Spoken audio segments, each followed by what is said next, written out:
Good morning प्यारे बच्चों, स्वागत है आपका आज की क्लास में। और आज हम करने जा रहे हैं एक्सरसाइज 1.2। चैप्टर का नाम तो आपको पता ही है, प्रमेय संख्याएं यानी कि रेशनल नंबर्स। तो प्यारे बच्चों, बढ़ते हैं क्वेश्चन नंबर 1 की ओर। जैसे कि आपको स्क्रीन के ऊपर आपके दिखाई दे रहा है, संख्याओं को संख्या रेखा में निरूपित कीजिए। देखो यहाँ पे लिखा है संख्या रेखा यानी कि नंबर लाइन में किसको दिखाना है, निरूपित करना है। 7/4 एक भिन्न है और एक है -5/6। तो सबसे पहले हम बात करेंगे संख्या रेखा के बारे में।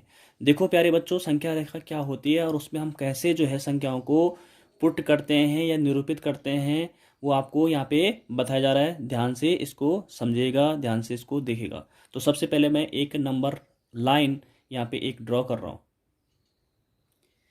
तो सबसे पहले प्यारे बच्चों, सपोज ये आपके पास एक नंबर लाइन है।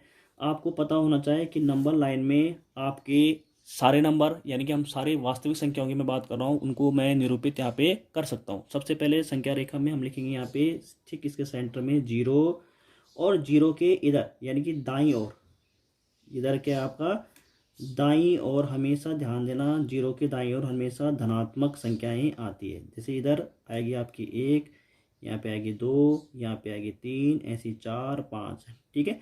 और इधर इसके जो बाईं ओर है प्यारे बच्चों, बाईं ओर हमेशा ऋणात्मक संख्याएं आएंगी। जैसे -1, -2, -3, ऐसे -4, -5 और ये चलता रहेगा।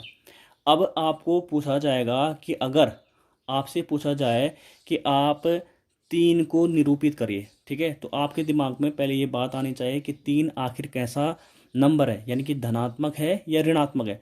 तो आपको लग रहा होगा कि ये क्या है, एक धनात्मक संख्या है। तो आप तुरंत क्या करोगे, एक नंबर लाइन ड्रॉ करोगे, ऐसे एक संख्या रेखा को खींचोगे और यहाँ पे लिखोगे 0। तो आपको पता है कि धन 3 है, तो ये किधर आएगा आपका, इस साइड आएगा, ठीक है। क्यों? क्योंकि धनात्मक जो संख्या है वो दाईं ओर आती है, किसके, 0 के दाईं ओर, इस साइड। तो आपको पता है कि यहाँ पे 1 होगा, यहाँ पे 2 होगा, तो यहाँ पे क्या होगा आपका 3 हो जाएगा। तो इसको आप क्या करोगे, 3 आप ऐसे इस संख्या रेखा में दिखा सकते हो।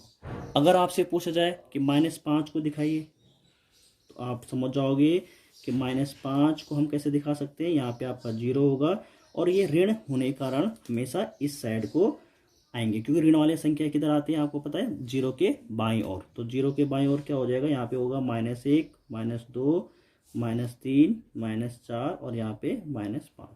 तो ये आपका -5 हो जाएगा। समझ में आया? उम्मीद करता हूँ कि यहाँ तक आपका क्लियर हुआ होगा। अब बच्चों, ये तो थी अभी तक धनात्मक संख्याओं और ऋणात्मक संख्याओं की बात। लेकिन अगर आपसे पूछा जाए कि प्रमेय संख्याओं को हम कैसे, क्योंकि हमारा जो चैप्टर का टाइटल है, चैप्टर का नेम है प्यारे बच्चों, वो प्रमेय संख्या है, ठीक है।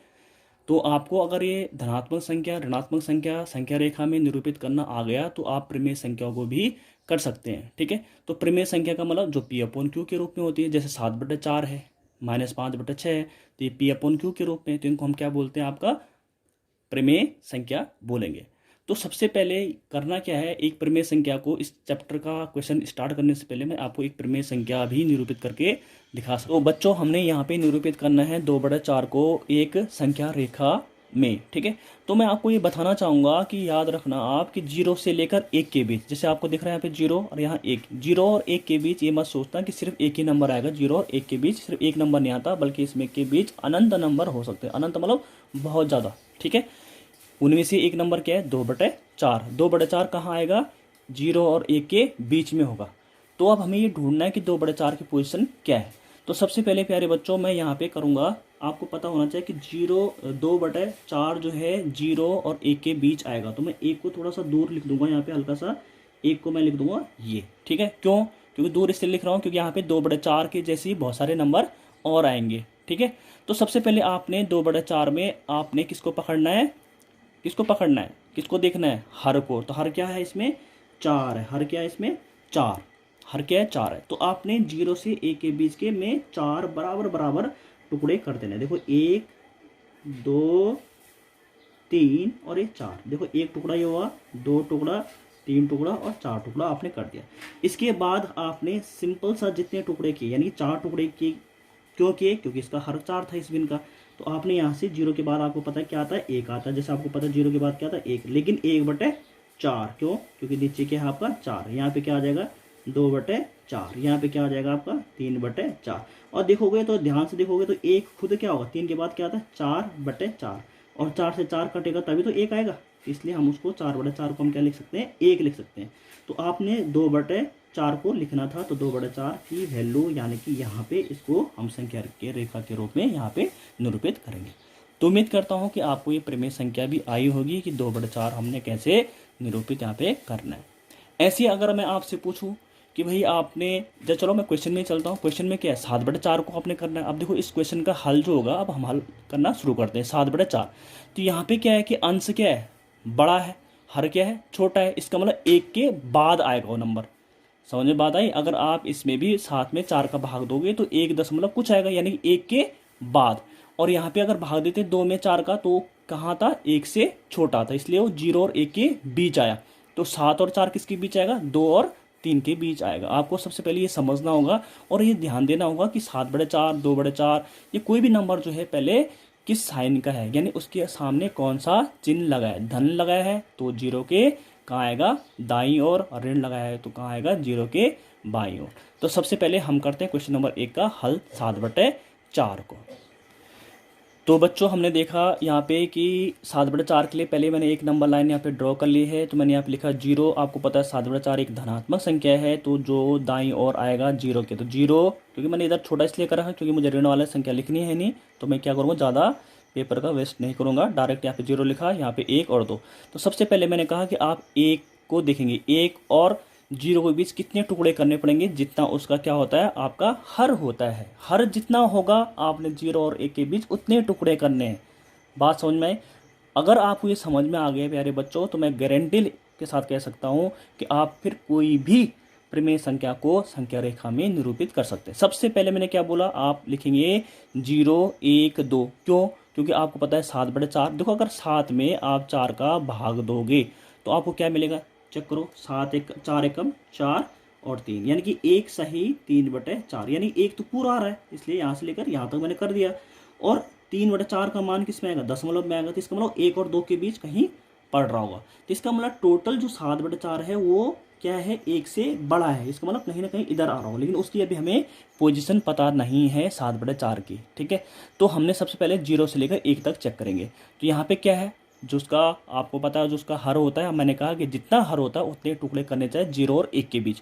तो यहाँ पे हर आपको क्या दिख रहा है 4 है, तो 4 के टुकड़े करोगे तो कैसे होगा भाई, बराबर बराबर 1 2 3 और 1 4। देखो 1 टुकड़ा 2 टुकड़ा 3 टुकड़ा 4 टुकड़ा, ऐसे आप आगे भी कर सकते हैं, ऐसे बराबर बराबर।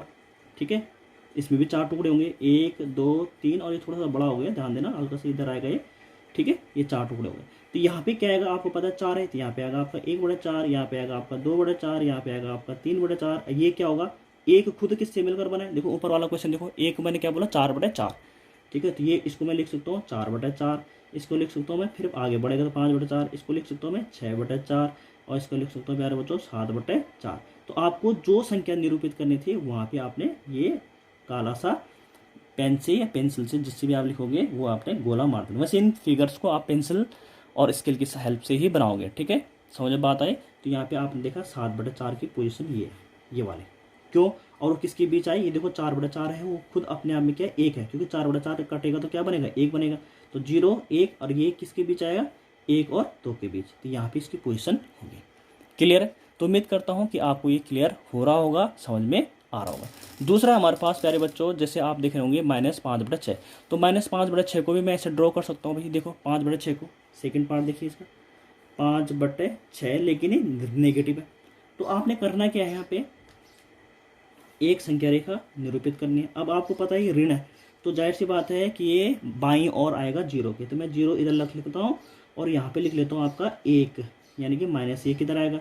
अब आपको पता है कि 5 छोटा है और 6 बड़ा है। 5 समझ में आई? 5 क्या है छोटा है और 6 बड़ा। जब अंश छोटा होता है हर से, इसका मतलब वो क्या आएगा 0 और 1 के बीच ही आएगा, यानी 0 और -1 के बीच ही आएगा, इधर आगे नहीं जाएगा। अगर ये 7 होता तो इसका मतलब इधर वो संख्या आती, ये 8 होता मतलब इससे बड़ा हो जाता। ठीक है, और 6 होता तो फिर एग्जैक्टली यहीं पे आता 1 के ऊपर। ठीक है, समझ में बात आई?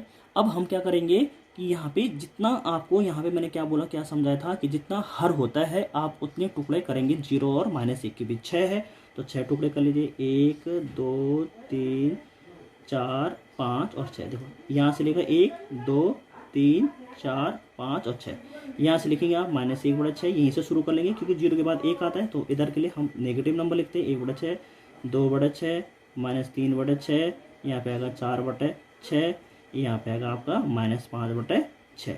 तो ये वाला जो होगा प्यारे बच्चों, ये आपका आंसर हो जाएगा -5/6। ठीक है, समझ में बात आई? उम्मीद करता हूँ कि यहाँ तक आपको ये समझ में आया होगा। तो बच्चों बढ़ते हैं क्वेश्चन नंबर 2 की ओर। जैसे कि आपको दिखाई दे रहा है यहाँ पे कि क्वेश्चन नंबर 2 है -2/11, -5/11, -9/11 को संख्या रेखा के रूप में निरूपित कीजिए। तो सबसे पहले आपको पता होना चाहिए प्यारे बच्चों कि ये तीनों ही संख्या क्या है, आपकी ऋण वाली है। तो इसका मतलब 0 के किधर बनेगा, देखो यहाँ पे मैंने पहले से पुट कर रखा है। 0 के किस साइड बनेगा, ये इस साइड बनेगा, यानी कि बाईं ओर बनने वाले हैं। ठीक है, अब आपको सबसे पहले चेक करना होता है कि इन भिन्नों का ये भिन्न के रूप में है, यानी प्रमेय संख्या जो P/Q के रूप में है, उनका Q क्या है, यानी कि उनका हर क्या है। तो हर आपका क्या है, 11 है, 11 है। तो आपने क्या करना है, 0 और 1 के बीच, यानी कि यहाँ पे माइनस आएगा क्योंकि हम इधर जा रहे हैं, तो -1 लिखेंगे यहाँ पे।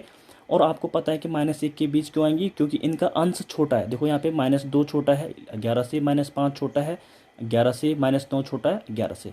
तो इसका मतलब ये हुआ कि ये जो अगर अंश छोटा होता है हर से, इसका मतलब 0 और 1 के बीच में ही ये संख्या पढ़ने वाली है। ठीक है, समझ में बात आई? तो आपने जितने यहाँ पे इनका हर दिखाई दे रहा है, हर के उस संख्या रेखा में उतने ही टुकड़े करते हैं। तो देखो कितने टुकड़े किए मैंने, 11, 1 2 3 4 5 6 7 8 9 10 और 11। तो सबसे पहले आपको पता है कि यहाँ पे 0 के बाद क्या आएगा, आपको पता है यहाँ पे -2/11 निरूपित करना है। तो देखो ये यहाँ से लेकर पहले तो क्या आएगा, -1/11, तो ये वाला आ जाएगा आपका -2/11। तो यहाँ पे लिखेंगे आप -2/11। फिर आपको 5/11 करना है। तो ये 2 हो गया, तो ये 3 होगा, ये 4 होगा, ये 5 होगा। समझ में बात आई? इस बार मैं पूरे नहीं लिख रहा हूँ ये आपको, नहीं तो फिर क्या हो रहा, दिक्कत आ जाएगी आपको दिखने में। फिर आपका ये 5 हो गया, तो अब आपको 9 करना है। तो 5 के बाद क्या आएगा, 6 7 8 9। तो यहाँ पे आपका आ जाएगा -9/11। तो आपने देखा कि हमने इनको कैसे संख्या रेखा के रूप में निरूपित कर दिया। तो उम्मीद करता हूँ प्यारे बच्चों कि आपको ये समझ में आया होगा। Thank you so much.